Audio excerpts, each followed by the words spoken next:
இவ்வளவு பெரிய இளைஞர் கூட்டத்தை பார்க்கும் பொழுது உதயநிதிக்கு வாழ்த்துக்கள் மட்டும் சொல்ல தோன்றவில்லை. வெற்றி நமது நமது நமது என்பதை உறுதி செய்யக்கூடிய ஒரு மாநாட்டை அவர் நடத்தி கொண்டிருக்கிறார் என்று அவரை பாராட்டவும் வாழ்த்தவும் தோன்றுகிறது. இது இளைஞர் அணியின் 2வது மாநாடு. இதற்கு முன்னால் கோவையிலும் தஞ்சையிலும் மகளிர் அணிக்காக மண்டல மாநாடுகளை மிக வெற்றிகரமாக நடத்தி காட்டியிருக்கிறோம். நம்முடைய முதன்மை செயலாளர் அவர்கள்தான் தஞ்சையிலே நடைபெற்ற வெல்லும் தமிழ் பெண்கள் என்ற அந்த மாநாட்டை மிகச் சிறப்பாக நடத்தி காட்டினார்கள். இந்த 2 மாநாட்டில் இருந்தும் நிறைய பேருக்கு இருக்கக்கூடிய சந்தேகங்கள் எல்லாம் தெளிவுபட்டிருக்கும்.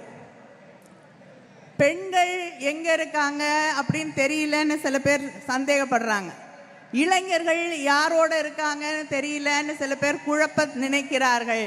இந்த 2 மாநாட்டுக்கு அப்புறம் நான் உறுதியாக சொல்லுகிறேன், பெண்கள் இளைஞர்கள் அத்தனை பேரும் நம்முடைய அண்ணன் தளபதி அவர்களோடு முதலமைச்சர் அவர்களோடு தான் இருக்கிறார்கள் என்பது தெளிவாக தெரிகிறது. இங்கே தமிழ்நாட்டில் இருக்கக்கூடிய இளைஞர்களுக்கும் பெண்களுக்கும் தெளிவாக தெரியும் யாரோட இருந்தா தமிழ்நாடு பாதுகாப்பாக இருக்கும் என்று. நமக்கு எதிராக ஒரு கூட்டணி உருவாகி இருக்கிறது. எல்லாம் கை கோர்த்துக்கிட்டு மேடையில் ஏறுறாங்க. பிஜேபி அதிமுக தலைமையிலான கூட்டணி இல்லை, பிஜேபி தலைமையிலான கூட்டணி. அந்த கூட்டணியிலே இருக்கக்கூடியவர்கள் எல்லாம் பிரதமரோடு கைகோர்த்து நிற்கிறார்கள். எந்த பிரதமரோடு? இங்கே சில நாட்களுக்கு முன்னால் டெல்லியிலே ஒரு பட்ஜெட் படிக்கப்பட்டது. அந்த பட்ஜெட் படிக்கப்படுவதற்கு முன்னால் நம்முடைய முதலமைச்சர் அண்ணன் தளபதி அவர்கள் காலையில் எக்ஸ் வலைதளத்திலே ஒரு செய்தியை போடுகிறார். தேர்தல் வருது, அதனாலேயாவது இந்த பட்ஜெட்ல தமிழ்நாட்டுக்கு ஏதாவது தருவாங்கன்னு நினைக்கிறேன்னு. ஆனால் அப்போ கூட தமிழ்நாட்டுக்கு அள்ளி இல்லை கிள்ளி கூட கொடுக்க மாட்டேன் என்று சொல்லக்கூடிய பிஜேபியோடு கைகோர்த்து நின்று கொண்டிருக்கக்கூடிய துரோக கூட்டணி. ரயில்வே ப்ராஜெக்ட்ஸ் எடுத்துக்கிட்டோன்னா அங்கே பிஜேபி மகாராஷ்டிராவுக்கு 24 கோடி கொடுக்குது, யூபிக்கு 20,000 கோடி, மகாராஷ்டிரத்துக்கு 24,000 கோடி, குஜராத்துக்கு 17,000 கோடி. ஆனால் தமிழ்நாட்டுக்கு 7,600 கோடி தான். இந்த துரோகத்தோடு கைகோர்த்து கொண்டுதான் ஒரு எதிரணி நமக்கு எதிராக உருவாகி இருக்கிறது. நம்ம பிள்ளைங்களுக்கு அங்கே அன்பில் மகேஷ் இருக்கார். நாங்கள் பல முறை போய் நிதிக்காக போராடி இருக்கிறோம். ஆனால் நம்ம பிள்ளைகள் படிப்பதற்காக நான் ஹிந்தியை திணிப்பேன், அதை ஏற்றுக்கிட்டாதான் உங்களுக்கு நிதி கொடுப்போம் அப்படின்னு 3,500 கோடிக்கு மேல் தமிழ்நாட்டில் இருக்கக்கூடிய பிள்ளைகளுக்கு வர வேண்டிய நிதியை நிறுத்தி வைத்திருக்கக்கூடிய துரோக கூட்டத்தோடு அவர்கள் கைகோர்த்து கொண்டிருக்கிறார்கள். 100 நாள் வேலை, கிராமத்தில் இருக்கக்கூடிய எத்தனையோ பகுதிகளில் இருக்கக்கூடியவர்கள் அந்த 100 நாள் வேலையால் பயனடைந்து கொண்டிருக்கிறார்கள். பேரை மட்டும் மாத்தல பிஜேபி, அந்த திட்டத்தையே ஒழிப்பதற்காக இங்கே கல்குறிச்சியில் இருக்கக்கூடிய ஒரு கிராமத்தில் யாருக்கு வேலை கொடுக்கணும் யாருக்கு வேலை கொடுக்க கூடாதுன்னு அங்கே இருக்கக்கூடிய டெல்லியிலே இருக்கக்கூடிய அதிகாரிகள் அரசாங்கம் முடிவு செய்யும். நாங்கள் சொன்னாதான் வேலை கொடுக்கணும் அப்படின்னு சொல்லக்கூடிய ஒரு அராஜக கூட்டத்தோடு அவர்கள் கைகோர்த்து கொண்டிருக்கிறார்கள். இங்கே இனிமேல நமக்கு அந்த 100 நாள் வேலை, கிராமப்புறங்களிலே இருக்கக்கூடிய பெண்கள், நம்முடைய சாதாரண மக்களுக்கு கிடைக்கக்கூடிய அந்த வேலை கூட இல்லாமல் செய்து கொண்டிருக்கக்கூடிய ஒரு கூட்டம் நமக்கு எதிராக அணிதிரண்டு கொண்டிருக்கிறது. பிரதமர் பெருமையா இப்ப சொல்றாங்க, நாங்கள் ட்ரம்போட ஒரு அக்ரிமெண்ட் போட்டிருக்கோம், ட்ரேட் அக்ரிமெண்ட். அந்த ட்ரேட் அக்ரிமெண்ட் ஒரு பெரிய மாற்றத்தை கொண்டு வரும் என்கிறார்கள்.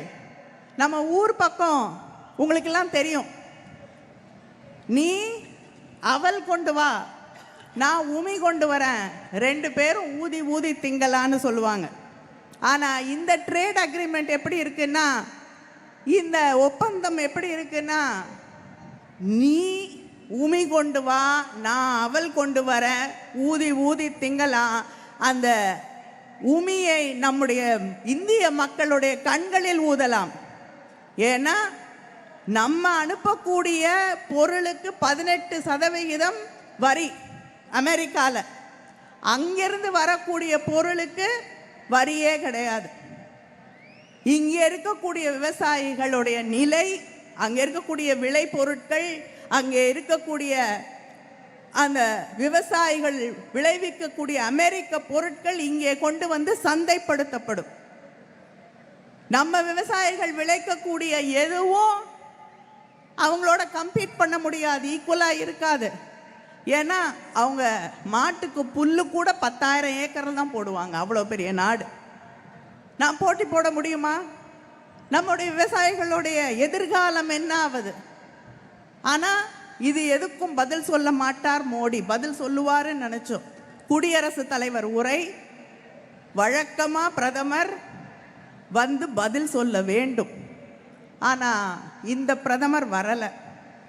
ஏன்னா அங்கே வைக்கப்பட்ட கேள்வி, இந்த நாட்டின் பாதுகாப்பு ஒரு அச்சுறுத்தலுக்கு ஆளான போது நீங்க எங்கே இருந்தீங்கிற கேள்விக்கு பதில் சொல்ல பிரதமர் தயாராக இல்லை.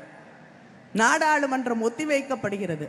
அந்த கேள்விக்கு பதில் சொல்ல முடியாமல் பிரதமர் எல்லாரையும் நீக்கிட்டாவது வந்து பதில் சொல்லுவாருன்னு எதிர்பார்த்தோம், வரல. அங்கே அவை தலைவர் சொல்லுகிறார், பிரதமர் வரமாட்டார், பதில் சொல்ல மாட்டார். அதாவது நாடாளுமன்ற சரித்திரத்திலேயே முதல் முறையாக பிரதமர் குடியரசு தலைவருடைய உரைக்கு பதில் சொல்லாமல் நிறைவேற்றப்பட்டது முதல் முறையாக இந்த பிஜேபி ஆட்சியிலே தான், நரேந்திர மோடி அவர்களுடைய ஆட்சியில தான். அதுக்கு அவங்க சொன்ன பதில், விஸ்வகுரு, சாதாரண பிரதமர் இல்லை, நரேந்திர மோடி அவர்கள் விஸ்வகுரு என்று அவர்களால், அவங்களுடைய கட்சியால் போற்றப்படக்கூடிய ஒருவர். அவரே சொல்றாரு, நான் கடவுளால் அனுப்பப்பட்டவன், என்னுடைய அம்மாவுக்கு மட்டும் பிறந்தவன் இல்லை, நான் கடவுள் அனுப்பிய குழந்தை என்று. அப்படிப்பட்ட கடவுள் அனுப்பிய குழந்தை ஏன் நாடாளுமன்றத்தில் வந்து பதில் சொல்லல தெரியுமா?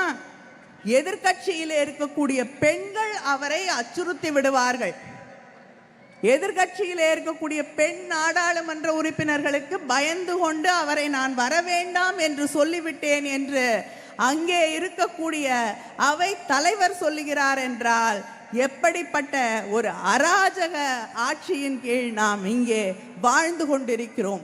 இதை எதிர்த்து கேள்வி கேட்டு ஒரு மாற்றத்தை கொண்டு வரக்கூடிய ஒரே தலைவர் நம்முடைய அண்ணன் தளபதியை தவிர, நம்முடைய முதலமைச்சரை தவிர வேறு யாரும் இல்லை என்பதை தமிழ்நாடு உணர்ந்து கொண்டிருக்கிறது. இங்கே இருக்கக்கூடிய இளைஞர்களுக்கு நான் ஒன்றை சொல்ல விரும்புகிறேன். ஒபாமா அவர்கள் அமெரிக்காவிலே ஆட்சி பொறுப்பிற்கு வரும் முன்னால் எஸ் யூ கேன் என்றார். இங்கே இருக்கக்கூடிய இளைஞர்கள் நீங்கள் கேட்கக்கூடும், எங்களால் இந்த நாட்டிலே ஒரு மாற்றத்தை கொண்டு வந்து விட முடியுமா என்று. Yes you can. ஒபாமா அமெரிக்க அதிபராக பதவியேற்றுக் கொண்ட போது அவரது வயது 47. தலைவர் கலைஞர் அவர்கள் ஆட்சி பொறுப்பேற்றுக் கொண்ட போது அவரது வயது 44. பேரறிஞர் அண்ணா திராவிட முன்னேற்ற கழகத்தை தொடங்கிய போது அவரது வயது 40. நாவலர் நெடுஞ்செழியனின் வயது 30. தலைவர் கலைஞருடைய வயது 25. நம்முடைய அண்ணன் தளபதி அவர்கள் இளைஞரணியின் செயலாளராக பொறுப்பேற்றுக் கொண்ட போது அவரது வயது 27. உங்களால் முடியும், உங்களை தவிர வேறு யாராலும் முடியாது. Yes you can. நன்றி, வணக்கம்.